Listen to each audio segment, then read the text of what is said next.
大家好，今日係11月20號星期四，今日港股咧就先升後跌。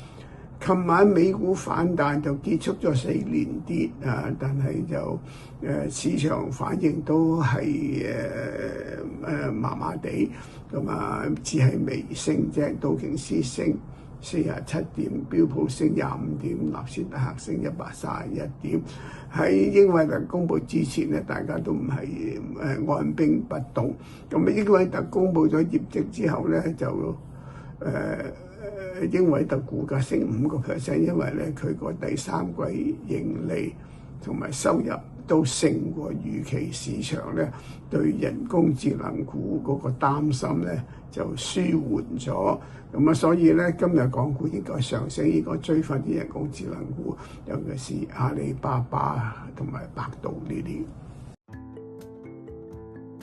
多謝大家收睇啊！大家記得 comment、like 同埋 share 俾身邊嘅朋友，仲有記得要訂閱我哋菠蘿包工作室喎。訂閱咗之後，記得將個通知轉埋全部，咁樣先至會收到我哋最新嘅影片通知㗎。